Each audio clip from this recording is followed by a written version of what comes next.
हाँ जी, hello everyone, welcome you all guys. स्वागत है आप लोगों का। आवाज आ रही है बेटा? फटाफट से बताओ, वॉइस और वीडियो दोनों क्लियर है? Audio video? प्रणाम सर जी, प्रणाम बेटा। दिविशा गुड इवनिंग बेटा। यश गुड इवनिंग। साउथ साहब मैं आ रहा हूं बेटा, वेलकम। रिया गुड इवनिंग बेटा। क्या हम स्टार्ट कर सकते हैं बेटा? फटाफट से बताइए। तो लास्ट क्लास में कहां तक हुआ था बताओ जल्दी से, फटाफट से आगे कंटिन्यू करते हैं फिर। गुड इवनिंग यश बेटा। लास्ट क्लास में सेल ऑफ गुड्स एक्ट में क्या हम लोग अपना डेफिनेशन पूरा कर चुके थे? या गुड्स तक ही हुआ था? सिर्फ गुड्स तक हुआ था शायद, है ना? तो हमें आज वाली क्लास में कंटिन्यू करना है। कौन सा गुड से आगे कंटिन्यू करना है? सिद्धार्थ गुड इवनिंग बेटा। बताओ बताओ बताओ। याद नहीं हो रहा कुछ। आदित्य, आदित्य कंटिन्यू किया अभी, याद करें तो टेक्निक बताऊंगा बेटा कैसे याद करना होता है। एक चीज समझ ले हम इसे ध्यान से। जब भी लो पढ़े ना तो लो के अंदर कुछ चीजें कॉमन होती है बेटा। कि वहां पर अगर आप अपना कोई भी लॉ में प्रोविजंस पढ़ते हो, एक बात समझ ले ध्यान से। लॉ में होते हैं प्रोविजन, सब सुनो ध्यान से बात को। लॉ में जितनी भी बातें लिखी जाती हैं, जितने भी लीगल रूल्स पढ़ते हो, एक्सेप्शंस पढ़ते हो, टाइप पढ़ते हो, हर एक चीज को प्रोविजन कहा जाता है। अब प्रोविजन को याद करने का बेस्ट तरीका होता है प्रोविजन के साथ में अपना एक सेल्फ मेड एग्जांपल याद रखो। लो के बाबा कीजिए। थैंक यू अर्शलन बेटा, वेलकम बेटा। सर थैंक यू स्टार बेटा उत्सव। अच्छा हूँ दिविशा बेटा। ठीक है, ठीक है। आज की हाँ आरंभ किया, सत्संग आरंभ किया जाए। यस, ठीक है। तो बस ये याद रखा करो अपने पास मेनली। सर मैंने कल शमशान रात में 3 बजे याद किया बस। वाह, वेरी गुड। चलो स्टार्ट करते हैं गाइस। तो लास्ट क्लास में हम लोगों ने गाइस, मैं वहीं से कंटिन्यू कर रहा हूँ। हम लोग अपने पास में डेफिनेशन वाले पार्ट को सीख रहे थे। और डेफिनेशन में हमारा एक डेफिनेशन रह गया था, गुड्स तक हमारा हो गया था। आई थिंक सो, कोई डाउट नहीं, वहां तक? वहां तक कोई डाउट नहीं है, आगे बढ़ूं? हाँ शाहिद बेटा। Yes, but better it is recommended कि आप अपने पास लाइव वाले पार्ट में कंटिन्यू रखें, ठीक है? तो नाउ एक और पार्ट लिखते हैं बेटे। एक डेफिनेशन रह गई थी, लिख लो, नोट करो, लिखो मर्केंटाइल एजेंट या मर्चेंट एजेंट बोलते हैं इसको। मर्केंटाइल कहो या बोलो इसको मर्चेंट एजेंट। हमने कल गुड्स तक डेफिनेशन लिख ली थी, आज मैं उसी पार्ट को आगे कंटिन्यू कर रहा हूं। तो सुनना चालू करेंगे भाई यहीं से। चलो चलो, वेरी गुड। हाँ, 2A नहीं है बेटा, 29 है वो क्वेश्चन। यस, ठीक है। तो लिखो सेक्शन नंबर कौन सा? सेल ऑफ गुड्स एक्ट की सेकंड क्लास हमारे पास में। लिखो सेक्शन नंबर 2 और subsection 9। Section number 2 sub section 7 था गुड्स को लेके। सेक्शन नंबर 2 सब सेक्शन 9 है। आज अपनी क्लास अच्छे वाली चल रही है, टॉपिक अच्छे चलेंगे। अब से किसी भी क्लास को लाइव में मिस करने की गलती मत करना। हाँ, ठीक है। यस, तो बात करते हैं राधे, वेलकम बेटा। Section number 2 sub section 9 actually define करता है मर्चेंट एजेंट को। गाइस, किसे एजेंट कहा जाता है? मैं मर्चेंट एजेंट कहूं या मैं कहूं नॉर्मली एजेंट? लॉ ने एजेंट की डेफिनेशन को section number 2 sub section 9 of the sale of goods act में डिफाइन कर दिया। तो कौन है एजेंट? आओ बताता हूं। 3 बातें याद रखना। सुनो सुनो सुनो भाई लोगों। एक्चुअली एजेंट होता कौन है तो समझना। गाइस, लो कहता है भाई वो पर्सन, द पर्सन। कौन सा पर्सन? जो सामान बेचता है, जो सामान खरीदता है। क्या बोला? The person who buys the goods. Note करना, द पर्सन, नोट करो, हु बाइज द गुड्स, जो सामान खरीदे। अब बताओ गुड्स का मीनिंग क्लियर है या नहीं है? क्या गुड्स के अंदर कुछ भी लिख दूं, मीनिंग याद रहेगा इसका? हाँ, ठीक है स्टार उत्सव बेटा। हु बाइज द गुड दूसरा, और हु सेल्स द गुड्स, जो सामान खरीदे या सामान बेचे दूसरा। तीसरा वर्ड और who consign the goods, account में पढ़ते हो ना consignment. Who consign the goods, एक से सामान लिया सेकंड को दे दिया, हु कंसाइन द गुड्स। और फोर्थ और भी है इसमें, और हु रेज, समझाऊंगा लिखते रहो, नोट करो। हु रेज मनी, जो पैसा कमाए किससे? From the security of goods. ये लास्ट डेफिनेशन है, from the security of goods. लिखते रहो, on behalf of the buyer, on behalf of the buyer. ये है आपके मर्चेंट एजेंट की डेफिनेशन गाइस। हाँ, वेरी गुड क्वेश्चन। अरे एग्जैक्टली, हाँ कंसाइन भी करता है बेटा। एजेंट का मतलब नॉर्मली हम लोग को वही जानते हैं ना भाई, किसी से सामान लिया, यहां से लिया यहां दे दिया, तो कौन है वो? कंसाइनमेंट कहते हैं उसको। ठीक है, अब वर्ड समझना। चार बातों में डिफाइन किया गया मर्चेंट एजेंट को। सर इसका कहीं आगे भी मीनिंग आएगा? यस आएगा। हमारा एक टॉपिक है सेल ऑफ गुड्स है, कौन? Sale by non owner. तो वहां पर इसकी बात दोबारा आने वाली है। काम की बात सुन लो ध्यान से। तो आओ वर्ड पढ़ते हैं, क्या है एक्चुअली। तो सुनो सुनो सुनो भाई लोगों। एक ऐसा व्यक्ति, एक ऐसा व्यक्ति, कौन है ये पर्सन? सुनना। ये पर्सन को एजेंट कब कहा जाएगा, या किसी पर्सन को आप एजेंट कब ट्रीट करोगे? तो वो लोग कहते हैं जो सामान खरीदे, ठीक है, जो सामान बेचे। इवन एग्जांपल, मुझे एक बात बताओ, तुम्हारे पड़ोस में जो शॉपकीपर बैठा हुआ है, जो शॉपकीपर बैठा, जो सामान खरीद के लेके आता किसी को बेचता है, वो कौन है बताना? क्या तुम उसे मैन्युफैक्चरर कहोगे या इसे एजेंट कहा जाता है? Tell me. जो नॉर्मल शॉपकीपर्स होते हैं वो क्या कहलाते हैं बेटा? उन्हें हम क्या कहते हैं? उन्हें एजेंट कहते हैं। समझ में आया क्या बोल रहा हूं? Who buys the good, who consign the good, who sells the good. और fourth is important, who raise money, जो पैसा कमाए from the security of goods, जो सामान सिक्योरिटी के रूप में रखा था बायर ने, उसके से। सर ये फोर्थ वाला समझ में नहीं आया, फोर्थ वाला क्या है समझना गाइस।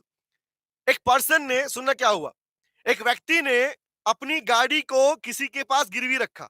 सुनना, लोन लिया था, 5 लाख का लोन लिया था, और 5 लाख का लोन लिया तो उसने एक पर्सन के पास में, एग्जांपल देखो यहां समझना, मैंने कहा यहां एक व्यक्ति है, ठीक है, इसने क्या किया, इस छोटू नाम है छोटू, छोटू ने क्या किया, छोटू ने अपनी एक गाड़ी थी, कार थी, उस कार को मोटू के पास, क्या नाम है, मोटू, छोटू ने मोटू को अपनी कार को मोर्टगेज कर दिया। मोर्टगेज मतलब बंधक, सिक्योरिटी के रूप में रख दिया, और बदले में लिए 5 लाख रुपए।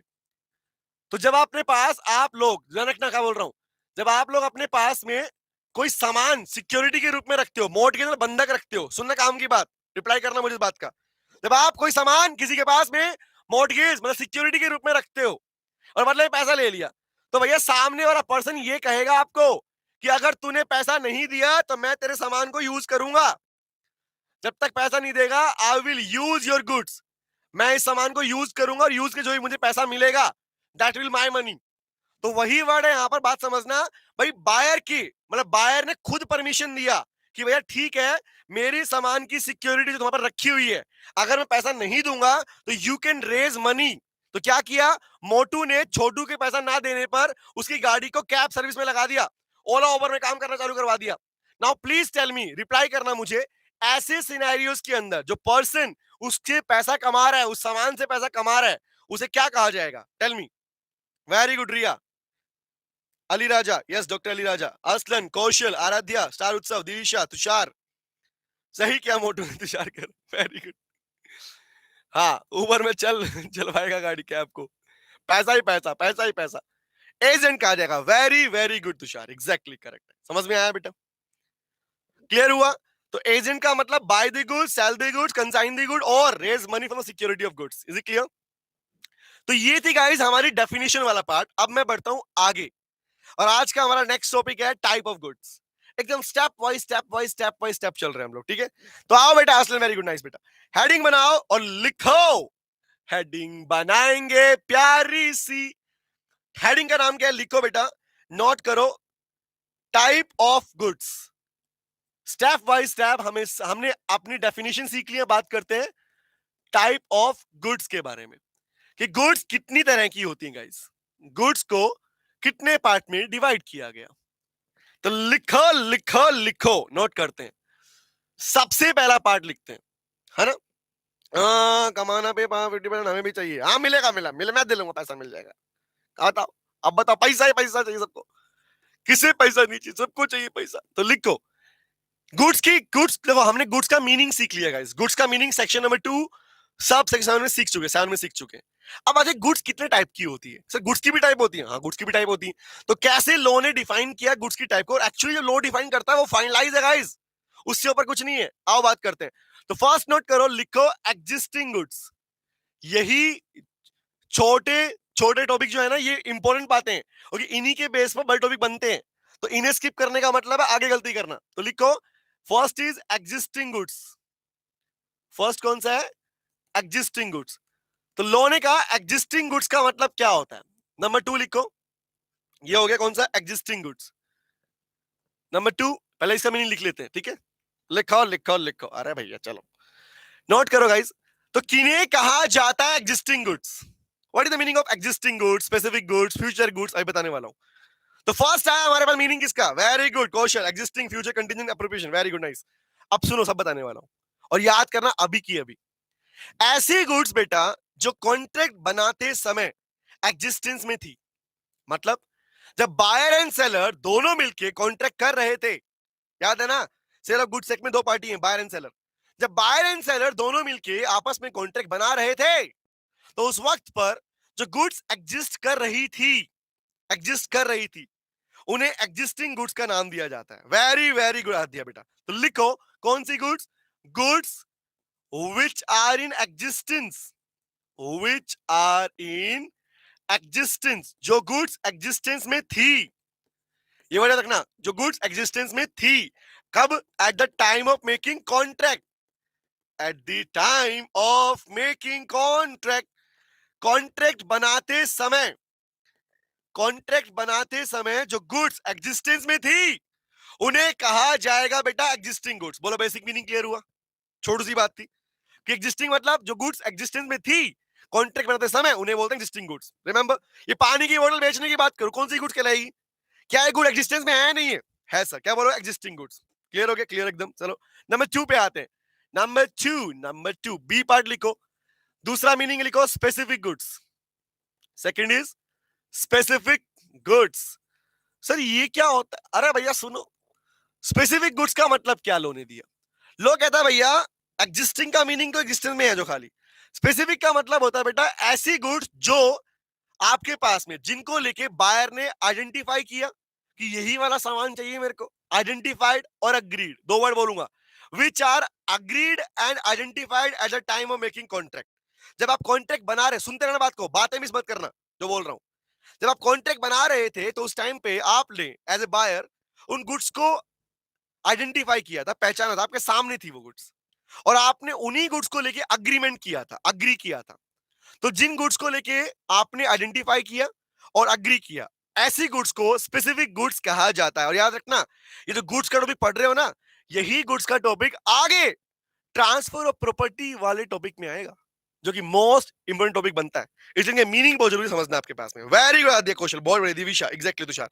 तो लिखो बेटा कौन सी गुड्स, गुड्स विच आर, कौन सी गुड्स विच आर आइडेंटिफाइड, जिन्हें आइडेंटिफाई पहचाना गया था, which are identified and agreed, identified and agreed मतलब अग्रीमेंट किया था।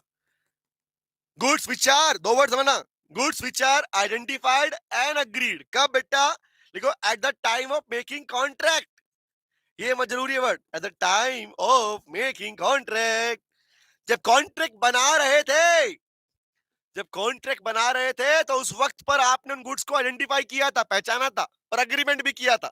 तो ऐसी गुड्स को नाम दिया गया स्पेसिफिक गुड्स। बोलो क्लियर रहेगा दोनों मीनिंग, जो एग्जिस्टेंस में थी और जिन्हें पहचाना गया, अग्री किया गया, इन्हें बोलते हैं स्पेसिफिक गुड्स। कि भैया यही वाला कैलकुलेटर, इसे मैंने अग्री किया, देखा, पहचाना, यही वाला है, इस कंपनी का, इस मॉडल का, इस नंबर है, रिमेंबर, और इसी के लिए अग्री किया, इसे क्या बोलोगे, स्पेसिफिक गुड्स। क्लियर हो गया, वेरी गुड, यस सर। चले तीसरे पे आते हैं, थर्ड लिखते हैं। द थर्ड वन इज, लिखो future goods, C is future goods. Future का मतलब कि अभी तक सामान बनके तैयार नहीं हुआ, अभी तक वो गुड्स बनके तैयार नहीं हुई है, तुमने सिर्फ सेलर को जाके बताया है कि भैया हमको ये सामान मांगता है। और प्लीज प्लीज प्लीज मैं एक वर्ड दोबारा क्लैरिफाई कर देना चाहता हूं ताकि डाउट किसी बच्चे को ना रहे। लॉ में सेलर का मतलब क्या होता है, द मैन्युफैक्चरर, और प्रैक्टिकली जब आप अपने पास सेलर वर्ड यूज करते हो, इसका मतलब जो बना के बेच रहा है उसे सेलर कहा जाता है बेटा। जो शॉपकीपर वगैरह होते हैं ना, पड़ोस में होते हैं, जब मार्केट सामान खरीदते हो, उन्हें सेलर कहा नहीं जाता, सामान बना के बेचने वाले को सेलर कहते हैं। यस, फ्यूचर का मतलब भविष्य। वेरी गुड सारुत्सव, बहुत बढ़िया बेटा, शाबाश। तो फ्यूचर गुड्स का मतलब क्या होता है, लिखो कौन सी गुड्स, लिखो गुड्स, कौन सी, which are to be, which are to be manufactured, जो मैन्युफैक्चर होंगी, कि भैया मुझे ऐसी 10 टी शर्ट बना के दे दो, बनी नहीं है, मुझे बना के दे दो, दैट इज बन के तैयार हुई, एग्जिस्टिंग में है, नो, स्पेसिफिक है, नो। आपने बताया कि ऐसा डिजाइन वाला, ऐसा फैब्रिक वाला टी शर्ट चाहिए मेरे को, तो कौन सी गुड्स कहलाएंगी? बना के देगा, which are to be manufactured, कब? After making the contract, contract बनाने के बाद, आफ्टर मेकिंग द कॉन्ट्रैक्ट। आपने कॉन्ट्रैक्ट बना लिया तो कॉन्ट्रैक्ट बनाने के बाद में वो आपको मैन्युफैक्चर करके देगा, मतलब बन के तैयार नहीं है, एग्जिस्टिंग में नहीं थी, स्पेसिफिक भी नहीं थी, वो बना के देगा। ऐसी गुड्स को बोलते हैं बेटा फ्यूचर गुड्स। बोलो क्लियर हुआ? वेरी गुड दिया, कौशल बहुत बढ़िया बेटा, शाबाश। शाहरुख साहब, यस, फ्यूचर का मतलब भविष्य होता है, वेरी गुड, शाबाश। कहा था तू इतने दिनों से, हैं? कहां गया? चलो, तो those goods which are to be manufactured after making the contract is known as future goods. तीनों मीनिंग क्लियर हुए? Existing, specific, future, existing, specific, future. Done है? चले आगे बढ़े, चलो चलो आगे बढ़े, चलो चलो चले आगे आते हैं। The next one is guys, लिखो, word is appropriation of goods. Next is heading बनाओ, फोर्थ की डी पार्ट लिखो, लिखो अप्रोप्रिएशन, अप्रोप्रिएशन ऑफ गुड्स। यहां पे अप्रोप्रिएशन का मतलब क्या? यहां पे अप्रोप्रिएशन का मतलब क्या? क्या आप कभी वेजिटेबल या फ्रूट मार्केट गए हो? गए हैं सर, गए। जब जाते हो तो काफी बार ऐसा होता है, सेलर बोलता है कि सामान तो भैया मैं छाट के दूंगा, हाथ मत लगाना। बोलता है नहीं बोलता? कहता है ना Anil, very good, thank you very much. हाँ सर, मैं आपके सभी क्लास में आ रहा हूँ। हाँ बेटा, देख रहा हूं मैं। चलो, यस। अरे अभी नोट नहीं करना उस पार्ट को, आगे आएंगे, छोड़ो। सुनो, क्योंकि इनके मीनिंग, इस पे डेफिनेशन पे क्वेश्चन नहीं आते, ध्यान रखना। इसके पार्ट पे क्वेश्चन आएगा तो वहां पढ़ाएंगे उस पार्ट को, ठीक है? सुनो, yes, Kaushal, that is different part. Happening not happening depend बोलते हैं, कंटिन्यूअल बोलते हैं, यस, हाँ ठीक है। अब सुनो ध्यान से। तो काफी बार ऐसा होता है कि जब आप सामान चूज करने जाते हो, वो बोलता है नहीं नहीं, सामान तो भैया मैं चूज करूंगा, सिलेक्शन ऑफ गुड्स मैं करूंगा। तो ऐसे गुड्स को क्या नाम दिया जाता है? जब सेलर खुद गुड्स का सिलेक्शन करता है अपने कॉन्ट्रैक्ट को पूरा करने के लिए, बेटा उसे कहा जाता है अप्रोप्रिएशन ऑफ गुड्स। तो लिखो इसका मतलब क्या होता है, नोट करो। अप्रोप्रिएशन गुड्स का मतलब क्या है, लिखो, नोट करो, लिखो। It means selection of goods, it means selection of goods by the seller. जब सेलर खुद अपने हाथों से गुड्स को सेलेक्ट करे, selection of goods by the seller, किसके लिए? फॉर द पर्पस, पर्पस क्या है उसका? For the purpose of using them, उन्हें यूज करने के लिए।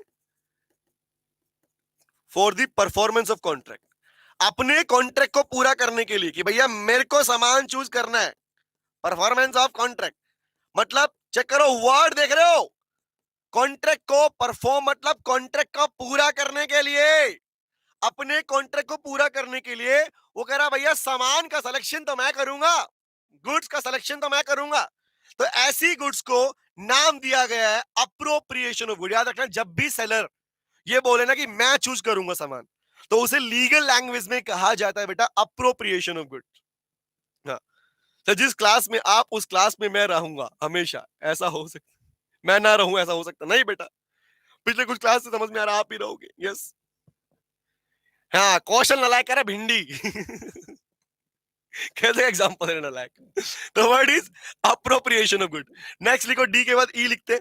ये बेसिक मीनिंग इनको याद रखना खाली आपने, पता है इतना एग्जाम में नहीं आ रहा कि अप्रोप्रिएशन क्या होता है, नो। बट इसके पार्ट को यूज करके आपसे ट्रांसफर ऑफ प्रॉपर्टी वाला क्वेश्चन फ्रेम करता है, ठीक है? ओके, आते हैं। तो लिखो डी के बाद ई लिखो बेटा। ई में लिखो contingent goods, is contingent goods.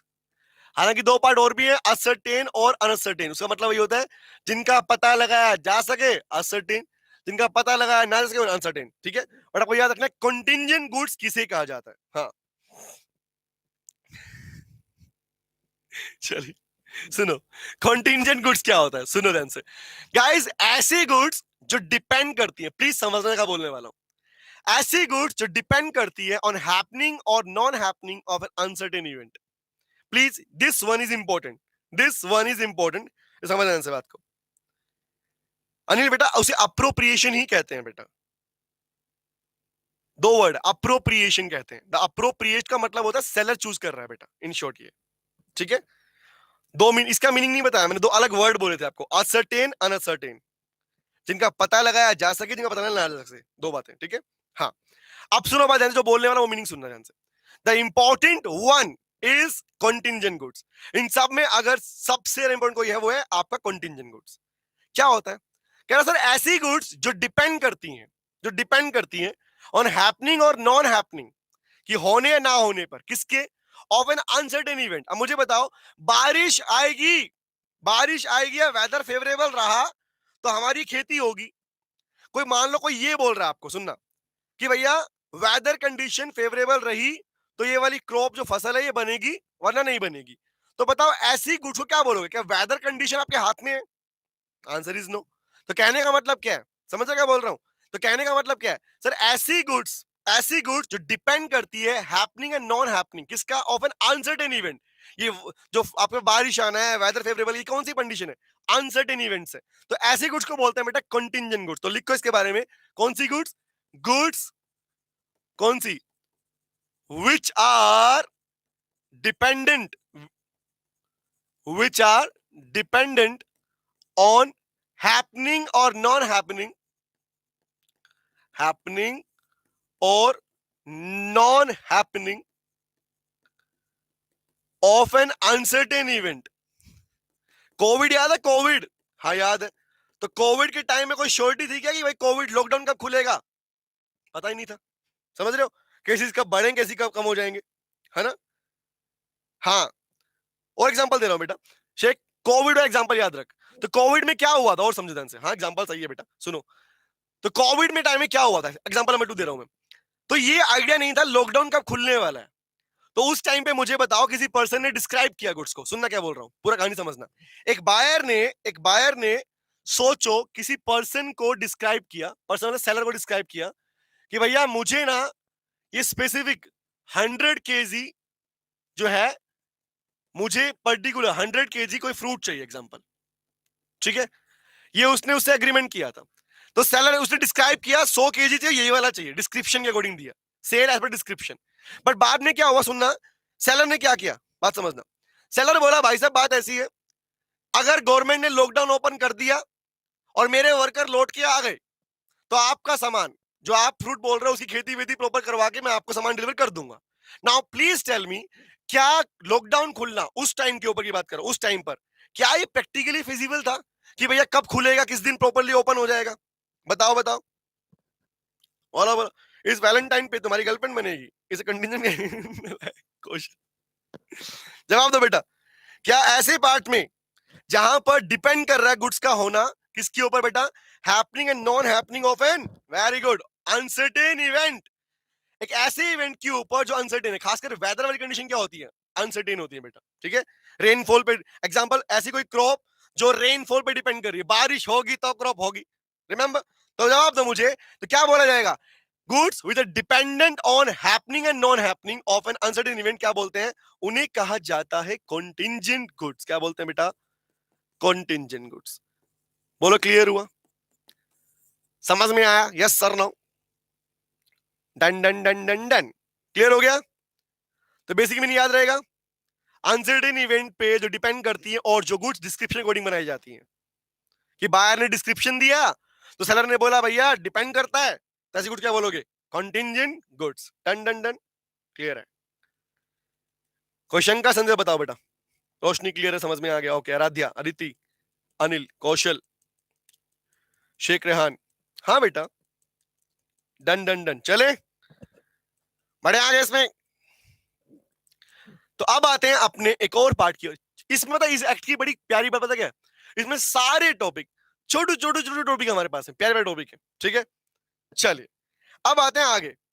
अब एक टॉपिक का नाम लिखो बेटा। अब मैं तुम्हारे पास में तुम्हें एक बहुत ही शानदार टॉपिक दे रहा हूं, सुनना ध्यान से बात को। ये टॉपिक ए प्लस कैटेगरी में आता है, this topic is a part of A plus category, क्योंकि मुझे इसको यहां पे लेना है इसलिए। तो हेडिंग बनाओ, और ये टॉपिक इतना ज्यादा इंपॉर्टेंट है गाइस, इस पे एग्जाम में क्वेश्चन आता है। लिखो condition and warranty, condition, condition and warranty. Heading बनाओ कंडीशन, हाँ ये वाला तो इंपॉर्टेंट है, लिखवाया भी था कल मैंने। Condition and warranty. और आज आप जानोगे एक्चुअली जिन वर्ड को बच्चे जानते हैं कंडीशन वारंटी, उनका एक्चुअल मीनिंग क्या होता है गाइस। तो क्या होती है कंडीशन और क्या होती है वारंटी, तो आज जानते हैं इसके बारे में। Section number 12 sub section 2, section number 12 sub section 3 define करता है कंडीशन वारंटी को। और प्लीज दिस टॉपिक इज, लिख लो इसके ऊपर, very very very very very very very important, very important guys. तो कंडीशन डिफाइन करता है section number 12 sub section 2, warranty section number 12 sub section 3। ये दो पार्ट है इसके अंदर। अब प्लीज इस वाले टॉपिक पे एग्जाम में क्वेश्चन फ्रेम होता है, हर हाल में होता है। और इसका स्पेसिफिक पार्ट भी कौन सा लिखवाया था मैंने, इंप्लाइड कंडीशन इंप्लाइड वारंटी वाला पार्ट। एग्जाम में जो क्वेश्चंस इसके ऊपर आते हैं वो आते हैं किसके ऊपर, आपके किसके ऊपर, इंप्लाइड कंडीशन और इंप्लाइड वारंटी वाले पार्ट के ऊपर आते हैं। तो आओ स्टार्ट करते हैं with the meaning of this particular point क्या है। फर्स्ट जानते हैं, एग्जांपल दूंगा आपको मैं लेह लद्दाख का। कि सोचो हमें लेह लद्दाख जाना है, बाइक से जाना है, और आज आप लोग मुझे बताओगे कि कौन सा कंडीशन कौन सा वारंटी है। चले आओ तो नोट करते हैं, समझते हैं। यस यस बेटा। तो फर्स्ट लिखो नंबर 1, फर्स्ट लिखो कंडीशन किसे कहते हैं। तो हेडिंग बनाओ, सबसे पहले जानते हैं किसे कहते हैं कंडीशन। प्रैक्टिकली जो वर्ड हम सुनते आए हैं कंडीशन कंडीशन, तो कंडीशन का एक्चुअल मीनिंग क्या होता है, सुनो ध्यान से। लिखो बेटा सेक्शन नंबर 12, पहले नोट कर लो, सब सेक्शन 2। तो लिखो कंडीशन रेफर्स टू, कंडीशन लिखते रहो गाना गा के, condition refers to the, condition refers to the stipulation. Sir ये स्टिपुलेशन क्या होता है गाइस, लॉ में स्टिपुलेशन का मतलब होता है रिक्वायरमेंट। किसको बोलते हैं, the word stipulation means requirement. तो condition refers to the stipulation, कौन सी लिखो, असेंशियल टू दी, लिखते समझाऊंगा मतलब इसका, विद एग्जांपल दूंगा इसके ऊपर। Essential to the main purpose, essential to the main purpose of the contract. Sir समझ नहीं आ रहा कुछ भी, अरे बेटा समझाऊंगा, लिखता लो। यस तुम बस लिख लो, समझा अपने आप दूंगा मैं। Very good Aradhya, yes. Condition refers to the stipulation, stipulation means requirement को बोलते हैं, essential to the main purpose of contract. नीचे लिखो इसमें, और लिखवाता हूं, इसी में लिखो, लिखो इन case of breach of, in case of breach, breach बोलते हैं टूटने को, विखंडन को। इन केस, अभी लिख लो पूरा समझाऊंगा। हाँ, इन case of breach of condition, अगर कंडीशन टूट जाए, अगर कंडीशन टूट जाए तो क्या होता है, तुम क्या प्रैक्टिकली क्या कर पाओगे। लिखो कंडीशन ब्रीच ऑफ कॉन्ट्रैक्ट, लिखो द अग्रीव्ड पार्टी, अग्रीव्ड मतलब जो बायर है, दुखियारी आत्मा, द अग्रीव्ड पार्टी, ब्रैकेट लिख लो बायर, जो बायर, बीइंग ए बायर तुम क्या कर सकते हो पता है, अग्रीड पार्टी लिखो is having, is having the right, उसके उसको लोने दो राइट दिए बेटा। फर्स्ट लिखो having the right, number 1 right to repudiate. What is repudiate बेट, सर रेपुडिएट का मतलब होता है reject, right to reject the goods, वो सामान वापस करके अपना पैसा ले सकता है। अब एग्जांपल दूंगा तो क्लैरिटी मिलेगी इसके ऊपर। वेरी गुड, बहुत बढ़िया। Right to repudiate the contract, very good. दूसरा right to claim for damages, और नहीं एंड है बीच में, एंड दूसरा राइट क्या मिलता है, and right to claim for damages. अच्छा बताना डैमेज का मतलब क्या पढ़ाया था, किसे कहते हैं डैमेजेस। अक्सर हम वर्ड बोलते हैं ना डैमेज दे दे मेरा डैमेज, डैमेज का मतलब क्या होता है, damage always means monetary compensation. किसे बोलते हैं, मॉनेटरी कंपनसेशन। जब आप पैसा मांगते हो ना, पैसा, दैट पैसा इज कॉल्ड डैमेजेस, याद रखना। तो मीनिंग हमने लिखा और अब मैं इस पे एग्जांपल दूंगा, उसी से समझ में आएगा आपका कंडीशन क्या होती है, वारंटी क्या होती है। तो नोट करो पहले इसको, फिर आगे बढ़ते हैं। वेरी गुड क्वेश्चन, अरे वाह, शाबाश। कौशल, आराध्या, यश, स्टार उत्सव, बढ़िया।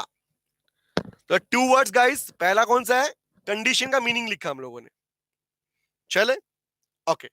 अभी क्या लिखा है, क्या मतलब निकलता है, लीगल पार्ट याद कैसे होगा, आओ दिखाता हूं। स्टार्ट करें, चलिए बेटा।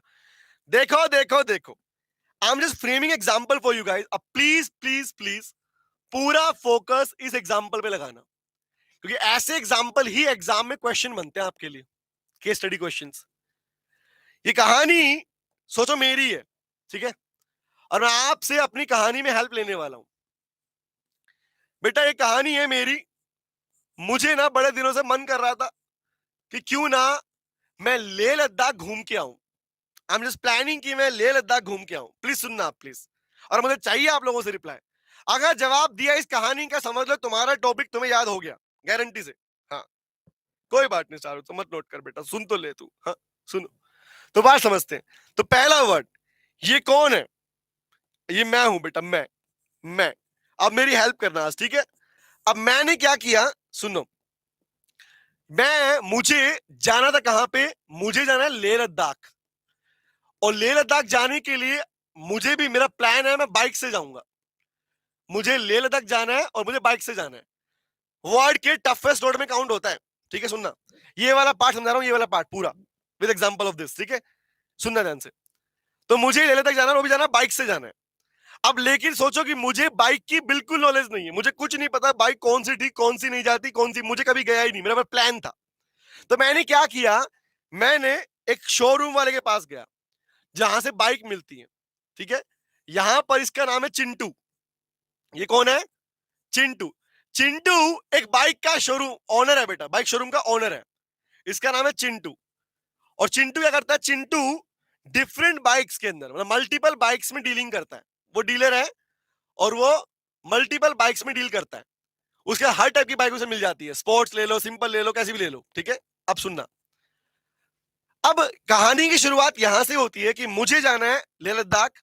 तो मेरे को बिल्कुल नॉलेज नहीं है बाइक की, मैं चिंटू के पास गया और मैंने चिंटू को देखा, चिंटू भैया सुन रहे हो क्या? बोला हाँ बोलो। चिंटू भैया मुझे लेह लद्दाख जाना है, आप मुझे एक बाइक सजेस्ट करो। आप मुझे एक बाइक, मैं आपको 2 केस दूंगा यहाँ पे, 1 by 1, ठीक है। हाँ, छुई मुई वाला एग्जांपल है, वो नहीं, दूसरा ले रहा हूँ, सुनो। हाँ, तो चिंटू के पास गया और मैंने बोला, चिंटू भैया मुझे एक बाइक सजेस्ट करो, मुझे लेह लद्दाख जाना है बाइक से। पता क्या किया उसने? अब उसके पास में अपने पास स्टॉक नहीं था, रिमेंबर हैवी बाइक का स्टॉक नहीं था। सोचा क्यों कस्टमर खराब करूं, तो उसने क्या किया, उसने मुझे बोला एक काम करो, आप ये हीरो कंपनी की बाइक है, 125 सीसी चलती है, इंजन है 125 सीसी। अब मैं तो बेचारा भोला भाला इंसान, मुझे पता नहीं। तो उसने क्या किया, 125 सीसी की बाइक, मुझे हीरो कंपनी की बाइक सजेस्ट कर दी, और उसके कहने पर मैंने खरीद ली। उसके कहने पर मैंने वो 125, अरे एवेंजर, अभी अभी आएगा केस नंबर 2 लूंगा बेटा। हाँ, अभी दूसरा केस लूंगा जब बुलेट लेके जाएंगे हम। पहले केस नंबर 1 सुनते हैं। केस नंबर 1 क्या है? उसने मुझे 125 सीसी की बाइक सजेस्ट की, और उसे कहने पर मैंने बाइक खरीद ली और मैं निकल पड़ा लेह लद्दाख की जर्नी के ऊपर। बट सोचो, पहाड़ों में घुसा ही था, लद्दाख तो बहुत दूर की बात थी। उस बाइक ने वहीं पर दम तोड़ दिया, बोली मैं नहीं जाऊंगी, मना कर दिया। बाइक बोली मैं नहीं जा रही, मेरे से ना हो पाएगा, मैं नहीं जा रही। बाइक ने बोल दिया मैं नहीं जा रही, मेरे से नहीं हो पाएगा। बाइक ने बेटा रास्ते में छोड़ दिया, बेचारी को वहां तक लेगा, ऑयल तेल लगाया, पेट्रोल मेरा पूरा पी गई, मेरे टोल टैक्स सारा खर्चा मेरे पे लग गया। फाइनली बाइक को खुद तो वापस आना ही पड़ा आधे रास्ते से मुझे, बाइक को भी घसीट के लेके आना पड़ा, डलवा के लेके आया ट्रांसपोर्ट में कि उठा के लेके जाओ इसको वापस। अब नाउ मेरा क्वेश्चन सुनना, जो पूछने वाला हूं मैं, सुनना ध्यान से बात को।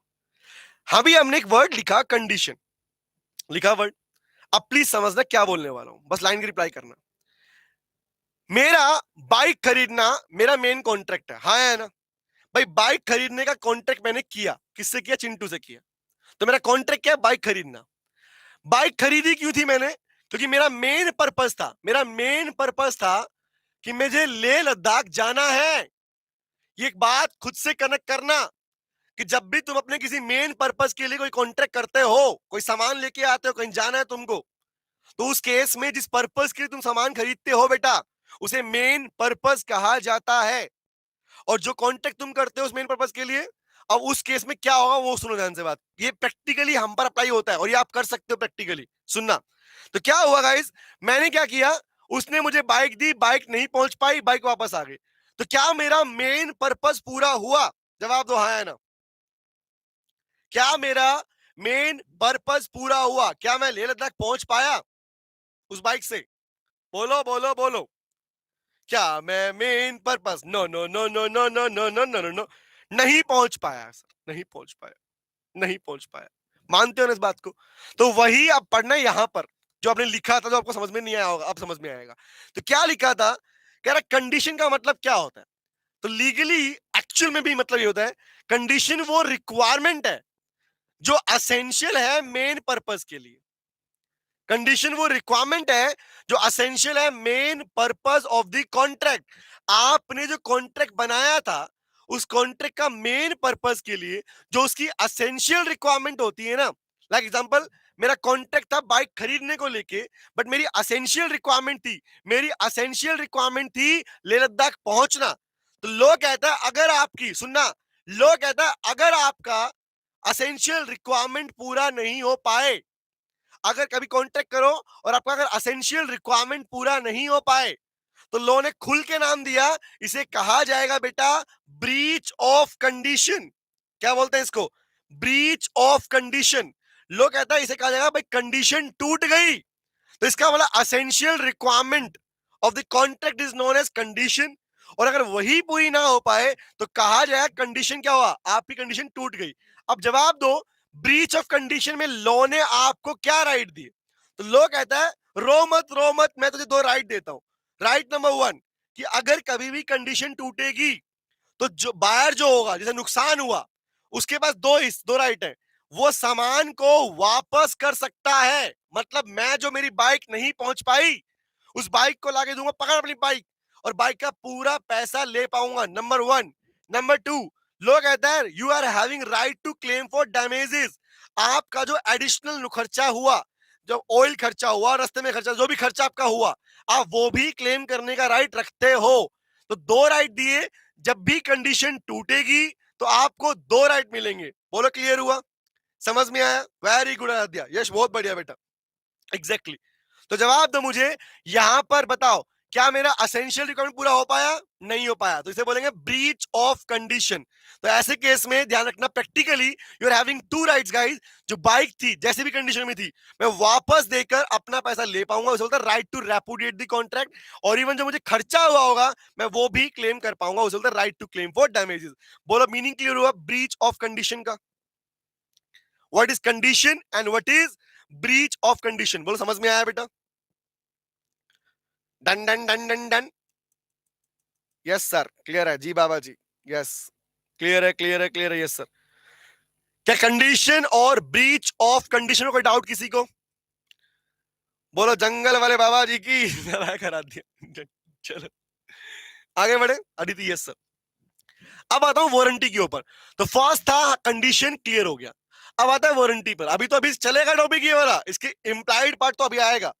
अगला केस, अगली कहानी, इसी में स्टोरी बिल्डअप करूंगा। अब मैं यहाँ पे बाइक दूसरी लेके जाऊंगा, ठीक है? अब मुझे यहाँ बाइक हीरो नहीं मिल रही, कोई और मिलेगी, देखना, ठीक है? ओके सुनना, पहले लिखते हैं इस पार्ट को, तो नोट करो बेटा पहले। नेक्स्ट वन इज, हेडिंग बनाओ, लिखो warranty. The next heading is warranty.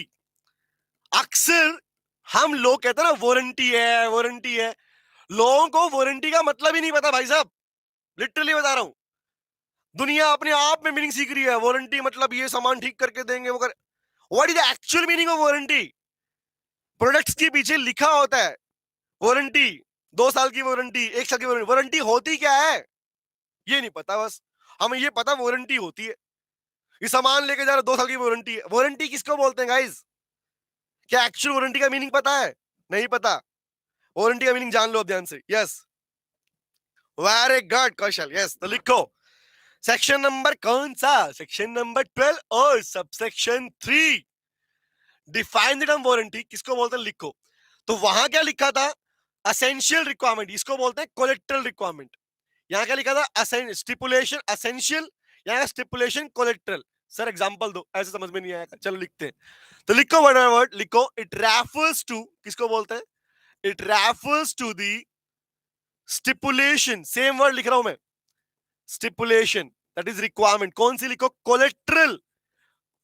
Sir what is collateral? इसको रिलेटेड को बोलते हैं, संबंधित को बोलते हैं बेटा। Related word is called collateral. The word related is called collateral. The collateral to the, लिखो, collateral to the main purpose of the contract. Main purpose of the contract. Contracts की जो कोलेट्रल रिक्वायरमेंट होती है, contract जो आपने main contract किया, उसके main purpose से connected part, not the essential part. Leh Ladakh पहुंचना एसेंशियल था, बट मेरी माइलेज कितनी देगी bike, that is collateral part. तेल कितना लगेगा, कोलेट्रल पार्ट। समझ रहे क्या बोल रहा हूं? अब इसमें क्या मिलता है, लिख लो। जब भी याद रखना आपकी वारंटी टूटेगी तो क्या मिलेगा, लिखो, इन case of breach of warranty. लिखो, इन केस ऑफ ब्रीच, बोलते हैं टूटने को, विखंडन, ब्रीच ऑफ वारंटी। अगर कभी वारंटी ब्रीच हुई, in case of breach of warranty, लिखो, द अग्रीव्ड पार्टी, जिससे नुकसान होता है बोलता है aggrieved party. The aggrieved party कौन होगा, बेचारा बायर ही होगा यहां पर। अग्रीव्ड पार्टी लिखो, इज हैविंग क्या राइट है उसके पास में, लिखो, having the right to claim for damages. उसके पास में, याद रखना, अगर कभी वारंटी टूटी ना बेटा, तो आपके पास डैमेज क्लेम करने का राइट तो लोने दिया आपको। Very good, claim for damages, बहुत बढ़िया बेटे। बट नो, लेकिन आपको सामान वापस करने का हक नहीं होता, याद रखना।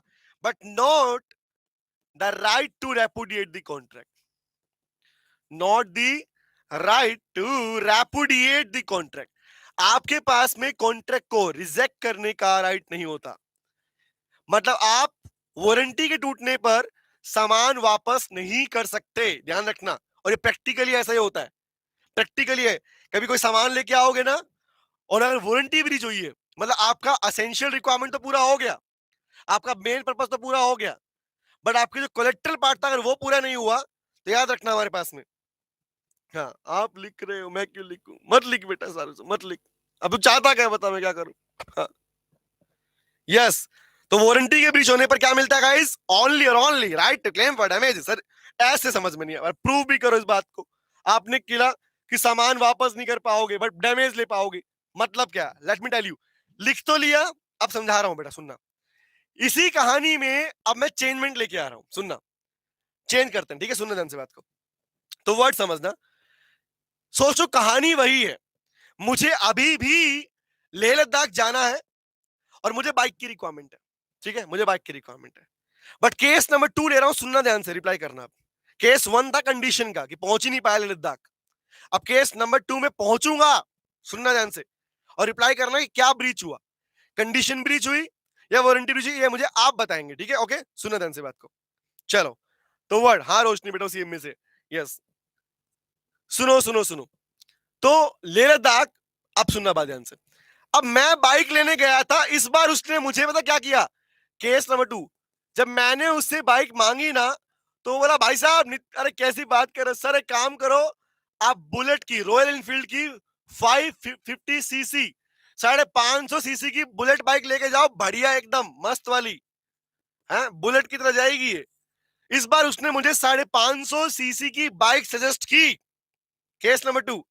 इस बार हाँ, 10 रुपए का पेट्रोल डाल के चलते हैं। वेरी गुड क्वेश्चन, नालायक, यही काम मिलेगा तेरे से, हैं? सुनो, हाँ, तो इस बार उसने क्या किया, मुझे 550 सीसी की बाइक सजेस्ट की, और मैंने ना इस बार क्वेश्चन पूछे उससे, पता क्या क्वेश्चन पूछे? अब चेक करना, अक्सर हम लोग भी जब सामान खरीदते हैं, समझना, तो हम दो क्वेश्चन पूछते हैं।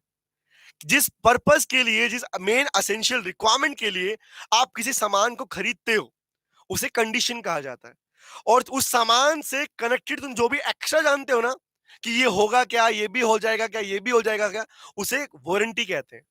मतलब रिपीट कर रहा हूं, अगर मैं कोई सामान खरीद रहा हूं, मतलब ये मोबाइल फोन है, क्या इससे बात तो हो पाएगी ना, एसेंशियल रिक्वायरमेंट। क्या मैं इसकी नेट की स्पीड कैसे कर पाऊंगा, गेम खेल पाऊंगा क्या? तो जिस मेन पर्टिकुलर पर्पस के लिए आपने सामान लिया, उसे कंडीशन कहते हैं। बट उससे कनेक्टेड बाकी सब चीजें, कि चार्जिंग कितना करता है, क्या होगा, क्या स्पीड, वो चीजें, इन्हें बोलता है वारंटी पार्टनर कहते हैं। 2 वर्ड याद रहेगा। अब सुना, रिप्लाई करना मुझे। सर बुलेट बाइक सजेस्ट की गई मुझे इस बार, लेकिन मैंने उससे पूछा भाई साहब बाइक तो बढ़िया है, पैसा भी अच्छा ले रहे हो, अब बताओ मुझे ये मुझे माइलेज कितना देगी, ये मुझे कितना माइलेज देगी। पता है चिंटू ने मुझे क्या बोला? चिंटू बोलता है भाई साहब लेह लद्दाख जा रहे हो? हाँ हाँ जा रहा हूं। बोला ये आपको करीबन 30 किलोमीटर पर लीटर, 30 किलोमीटर पर लीटर की एवरेज दे देगी। मैं बोला पक्का? बोला हाँ पक्का। और याद रखना पूछना होता है गाइस, आप पूछो कि भैया कितने की माइलेज ये आपको दे देगी। बोला 30 किलोमीटर पर लीटर की एवरेज देगी। बोला 30 की एवरेज कहीं नहीं गई। अनिल वो रियलिटी वाला पार्ट है, बट अभी आएगा क्वेश्चन उसके ऊपर ही, तभी तो ये बने लिया 30 लीटर वाला।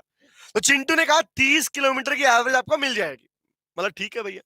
अब चिंटू की बात मानकर मैंने इस बार बुलेट 550 सीसी की बाइक ले ली और मैं लेह लद्दाख निकल गया। मैं लेह लद्दाख निकल गया। अब सुनना क्वेश्चन, क्वेश्चन आपसे आ रहा है, सुन लो नलायको, बातें बंद करो, सुन लो ध्यान से बात करो टॉपिक। अब सुनो, अब ऐसे केस में मुझे बताओ, जब मैं बाइक लेके निकला, मैं बाइक लेके लेह लद्दाख पहुंच गया, मैं लेह लद्दाख पहुंच गया इस बाइक से, तो मुझे बताओ क्या मेरी असेंशियल रिक्वायरमेंट अधूरी रह गई, पूरी हो गई? बताओ क्या मेरी कंडीशन पूरी हुई है नहीं हुई? जिस मेन पर्पस के लिए बाइक ली थी वो पूरी हुई है नहीं हुई? Tell me tell me tell me. हाँ अनिल कह रहा मेरी 12 की दे, 12 की मिलेगी बेटा, टेंशन मत ले, 10 की मिलती है बल्कि तो पूरी हो गई। तो कंडीशन तो ब्रीच नहीं हुई, लेकिन जब बाइक का हिसाब लगा के बेटा पता चला कि 30 किलोमीटर का कहा था। चेक करो, मैक्सिमम कंपनी गाड़ी बाइक वाले ये अपना कहते हैं कि हमारी गाड़ी इतने की माइलेज देगी, इतने की एवरेज देगी, करते हैं ना, वो वारंटी होती है। सुन लो ध्यान से। अब क्या हुआ, 30 की एवरेज तो छोड़ो, मुझे मिली 10 की एवरेज, 10 किलोमीटर पर लीटर, मतलब मेरा करीबन 3 गुना ज्यादा तेल लग गया। समझ रहे हो? 30 लीटर किलोमीटर की मिनिमम कहा था उसने, और 10 लीटर की आई मेरे पास माइलेज आई, मतलब मेरा ऑयल ज्यादा कंज्यूम हुआ। अब मुझे जवाब दो, इसे क्या बोलते हो? असेंशियल रिक्वायरमेंट क्या थी? असेंशियल रिक्वायरमेंट थी गाइस लेह लद्दाख पहुंचना, लेकिन किंतु परंतु माइलेज वाला पार्ट किसमें काउंट होगा? ये काउंट होगा कोलेक्ट्रल रिक्वायरमेंट में। क्या बोलते हैं? द कोलेक्ट्रल रिक्वायरमेंट, मतलब बाइक के कनेक्टेड जो पार्ट था वो मेरा पूरा नहीं हो पाया। तो बताओ वारंटी ब्रीच हुई या कंडीशन ब्रीच हुई? बहुत बढ़िया बेटा यश, एग्जैक्टली। रोशनी टेल मी, आराध्या, कौशल, चार उत्सव, आराध्या छोड़ बेटा, आधा कंटिन्यू कर ले, जवाब दो बेटा, बता। हाँ उसके पीछे पड़ रही, छोड़, उसे पढ़ना है, वो सीए में भी लो पढ़ता है, यहाँ भी लो पढ़ता है, उसे लो अच्छा लग रहा है। चलो प्यारा बच्चा बेटा, सुनो, वेरी वेरी गुड। क्या ब्रीच हुई? बोलो बोलो बोलो, कंडीशन या वारंटी? सर वारंटी ब्रीच हुई, वारंटी, समझे? वारंटी ब्रीच हुई, वेरी अदिति, बहुत बढ़िया। तो अगर वारंटी ब्रीच हुई तो क्या मैं अब बाइक, अब मैं जब वहां से लौटा तो क्या मैं बाइक वापस कर सकता हूं कि पकड़ अपनी बाइक, तेरी वारंटी ब्रीच हो गई? Is it so? Tushar very good, Aditi, Aradhya, Kaushal, Roshni, Divisha, बहुत बढ़िया। Tell me tell me tell me, क्या यहां पर मैं बाइक वापस कर सकता हूं? No no no no no no no no no no no no no no no no, नहीं कर सकता। लेकिन क्या जो मेरा एक्स्ट्रा नुकसान हो गया, क्या वो लेने का हक है मेरे पास लीगल तरीके से? बताओ। वेरी गुड सर, वो तो हक है। क्यों? लो ने खुद कहा, पढ़ लो क्या कहा। लो कहता भाई असेंशियल नहीं, कोलेट्रल रिक्वायरमेंट किसकी? मेन पर्पल कॉन्ट्रैक्ट, अगर उसी को बोलते हैं वारंटी। तो अगर वारंटी ब्रीच होती है तो अग्रीड पार्टी जो नुकसान होता है उसके पास राइट टू रेपोडिएट नहीं होता, वो सामान वापस नहीं कर सकता। याद रखना, इसलिए कंडीशन वारंटी टूटने पर आपके पास ये हक नहीं होता कि आप सामान वापस कर पाओ, लेकिन आपका ये हक होता है कि आप सामने वाली पार्टी से डैमेज क्लेम कर सकते हो। बोलो याद रहेगा? तो ऑलवेज रिमेंबर, वारंटी टूटी तो मिलेगा डैमेज। बोलो वारंटी टूटी तो मिलेगा डैमेज, और कंडीशन ब्रीच हुई तो सामान तो वापस कर ही पाओगे बल्कि डैमेज भी ले पाओगे। बोलो क्लियर हुआ? बिल्कुल हक होता है sir, Tushar exactly, yes, Divisha, Tushar, Aadya, Anil, yes sir, yes sir, yes sir, समझे? क्लियर हो गया? तो ये मीनिंग था बेटा किसका? कंडीशन एंड वारंटी का। यहीं से एक्चुअली पार्ट चालू हुआ है। अभी तो मजेदार बातें आएंगी इसके अंदर। एग्जामिनर का फेवरेट टॉपिक है, फेवरेट वाला टॉपिक है। केस स्टडी क्वेश्चंस पे देते हैं। असलन वेरी गुड बेटा, क्लियर हो गया। यस, अब एक बात लिखो, नोट लिखवाता हूं। तो ये तो हो गया मीनिंग वाली बात। एक नोट लिखो गाइस, एक नोट लिखो। इस नोट से इन दोनों की कहानी डीप में चालू होती है। तो लिखो नोट में, लिखो both the condition, both the. तो आज के बाद खाली बुक में मत पढ़ना, प्रैक्टिकली जानना कंडीशन किसे कहते हैं। Both the condition and warranty, both the condition and warranty लिखो। मे बी, हो सकती हैं, कैसी लिखो, मे बी एक्सप्रेस्ड, मे बी लिख लो, नोट करो, एक्सप्रेस्ड और implied. Sir what is express implied, बताता हूं बेटा, लिखो तो सही। कंडीशन और वारंटी को लेके लो ने दो बातें बोली हैं। पहली बात बोली condition warranty may be expressed, may be expressed, और may be implied. May be implied का मतलब क्या है गाइस? एक्सप्रेस का मतलब बदलेगा नहीं, जो वर्ड फर्स्ट डे से सीखा वही रहेगा एक्सप्रेस का मतलब। एक्सप्रेस का मतलब क्या? बोलकर या लिखकर किया गया पार्ट। एक बात चेक करना, हमारे आप अभी घर में ढूंढना सामान को उठा उठा के, जितने भी सामान रखे हैं उनके पीछे कुछ ना कुछ लिखा हुआ है ना? इसको example, stay away from the children, stay cool, remember, इसको कूल प्लेस पे रखो, ठंडी जगह पर रखो, बच्चों दूसरे, ऑल आउट होता है, ऑल आउट देखो, डिओड्रेंट है, परफ्यूम है ना अपने पास। हर आइटम के पीछे कुछ लिखा हुआ है, चेक किया कि किसको ओपन कैसे करना है, कहां पे रखना है, कहां नहीं रखना, लिखा हुआ है गाइस। वो क्या है? एक्सप्रेस्ड, लिखकर बताया गया। कुछ चीजों के बारे में सेलर बोलता है आपको कि ये सामान यूज कर रहे हो तो ऐसे यूज करना, रिमेंबर? तो वो क्या होता है? एक्सप्रेस्ड। तो जिन चीजों को लेके, जिन कंडीशन या वारंटी को लेके सेलर आपको लिखकर या बोलकर बोलता है, उन्हें बोलते हैं एक्सप्रेस्ड। तो अक्सर जो हम मानते हैं वो कौन चीजें होती है? जो लिखकर बताई गई। लेकिन लोग कहते हैं कुछ ऐसी कंडीशन वारंटी भी है जो ना तो बताई गई ना लिखी गई, बट होती है, और वही जाननी है हमें। इसलिए पार्ट बन जाता है most important. Very good question, तुझे याद है लाइन, मजा आ गया मुझे। Presume by law to be present in the contract, लिखते नोट करो। तो एक्सप्रेस का मतलब क्या बेटे? कैसे? बाय वर्ड्स, बोलकर या लिखकर, ओरल और रिटन। जिसे बोलकर या लिखकर बता दिया जाए ना गाइस, उसे एक्सप्रेस कहते हैं। इसलिए प्रोडक्ट के पीछे जो लिखा होता है ना कि भैया बच्चों की दूर, ये थोड़ी है ले बेटा ऑल आउट पी ले, होता है ऑल आउट लेके, ऑल आउट पे लिखा है इसे बच्चों दूर रखो, तो बच्चे बोला ले पी के दिखा बेटा, बच्चे को पी के दिखा। तो ऐसा थोड़ी होता गाइस। तो जो चीज उसके पीछे लिख दी गई, तो अगर आपने वो चीज फॉलो नहीं की तो गलती आपकी कहलाएगी। Seller will not be held liable for that, number one. Number two, अब लिखकर बोलकर वाला पार्ट तो पता है हमको, इसलिए this part is not important, क्योंकि हमें पता होता है। ये नहीं पता, इसलिए this one will be very very very very very important for the exam point of view. Exam में इस पे क्वेश्चन आता है। तो इंप्लाइड का मीनिंग क्या होता है? इंप्लाइड का मतलब ऐसी कंडीशन और ऐसी वारंटी जिनको बोलकर लिखकर नहीं बताया गया, बट फिर भी होती है, फिर भी होती है। एग्जाम्पल के लिए मुझे बात बताओ, तुम्हें किसी सेलर ने एक सैंपल दिखाया, सुनना, तुम्हें किसी सेलर ने एक सैंपल दिखाया और सामान कोई और दे दिया, तो क्या बोलोगे? क्या बोलोगे? क्या कंडीशन ब्रीच हुई नहीं हुई? बताओ, क्या ऐसा अलाउड था? No sir. सैंपल कोई और, सामान कोई और, तुमने कहा कुछ और था, दिया कुछ और। समझ रहे क्या बोल रहा हूं? Very good. Clinic plus shampoo, मजबूती का भरोसा, कौशल, अदिति, एग्जैक्टली अदिति। तो मतलब क्या हुआ? तो लिखो, इंप्लाइड कंडीशन वारंटी किसको बोलते हैं? लिखो सर, दोज कौन सी, which are to be presumed, which is, देखो which is presumed by law, जिसे लॉ मानकर चलता है भाई साहब, प्रिज्यूम्ड बाय लॉ। अक्सर मम्मी बोलती है ना, बेटा सामान खराब आ गया वापस दे क्या, तो मम्मी नहीं मेरी बेइज्जती हो जाएगी।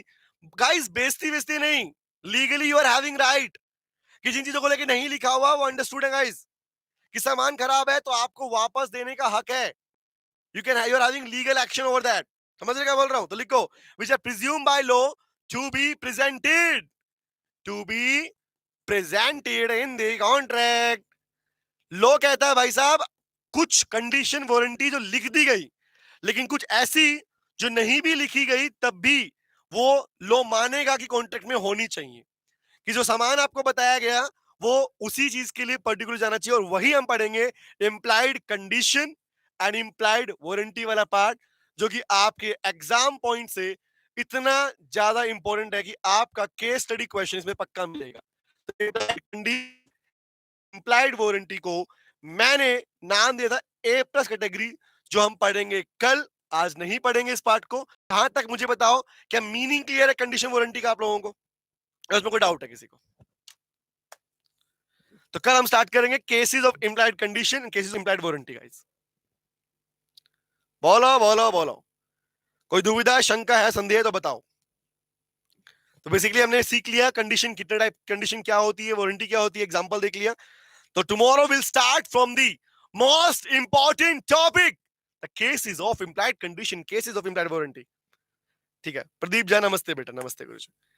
तो मिलते हैं कल बेटा, तब तक के लिए अभी गाना गाओ और जाओ, और वीडियो को, क्लास को शेयर करना मत भूलो। बहुत सारे बच्चे आपका इंतजार कर रहे हैं बेटा, इन क्लासेस की रिक्वायरमेंट लोगों को है। ठीक है, आप पढ़ाओगे तो डाउट कैसे हो सकता है? तो thank you very much. Aradhya ने गाना गा दिया, वेरी गुड। डिविजन ने गा दिया, बाय बाय और टाटा, सी यू अगेन, कल फिर मिलेंगे तेरे मेरे नैन, बाय बाय बेटा, take care, see you. Hello बच्चों, कैसे हैं आप? मैं CA संतोष कुमार। मैंने और मेरी टीम ने डिसाइड किया कि जो क्वालिटी एजुकेशन मैं और मेरी टीम एक पर्टिकुलर एरिया में प्रोवाइड कर रहे हैं, उसको पूरे देश में क्यों न फैलाया जाए at the reasonable cost, under the brand name of COC education private limited. मेरे बच्चों, इस सक्सेस को हमने पाया, कॉमर्स के स्टूडेंट्स किसी भी कोर्स के हो, वो पूरे ऑल ओवर इंडिया में बैठ के हमारे कोर्सेज से बेनिफिट ले रहे हैं या ले चुके हैं। हमें जो दूसरों से अलग करता है वो है हमारा डेली डाउट सेशन। हमारा जो एकेडमिक इंस्ट्रक्टर टीम है, आपके कॉन्टिन्यूस आपके ग्रोथ पे वो नजर बनाए रखता है और आपको कॉन्टिन्यूस बेसिस पे मोटिवेट करना आपको स्टडी के लिए। मेरे बच्चों, कुछ रिव्यूज पूरे ऑल ओवर इंडिया से आए हैं, मैं चाहता हूं कि वो आपसे शेयर करूं। This is Komal Mishra of class 11. I am Vishal, preparing for CA Foundation. Hello, my name is Anshika and I'm doing CA Intermediate. Ayaz from Bihar, student of CUC since class 11th and now in Foundation. I have purchased my CMA intermediate classes from COC Education. Hi everybody, this is Rahul. I am currently pursuing the CMA finals. मैंने YouTube पर पहली बार संतोष sir का class देखा, उनके पढ़ाने का तरीका मुझे बहुत ही पसंद आया। Very thankful to Santosh sir. He is really a very nice teacher. अगर मैं संतोष सर के टीचिंग स्टाइल के बारे में बात करूँ तो आपको महसूस ही नहीं होगा कि आप वीडियो क्लासेस में बैठो, आप लाइव क्लासेस में बैठो। Santosh sir has cleared all my doubts and he gives a very तगड़ा concept over accounting. Thanks to COC, my concepts are pretty clear, my doubts get clear right away and I'm even able to score a good mark. इसलिए मैं संतोष sir का दिल से thank you so much कहना चाहता हूँ। आइए आप भी हमारे साथ ज्वाइन करें और सक्सेस के पाथ पे आप भी हमारे साथ अपने सपनों को पूरा करें। थैंक यू बच्चों।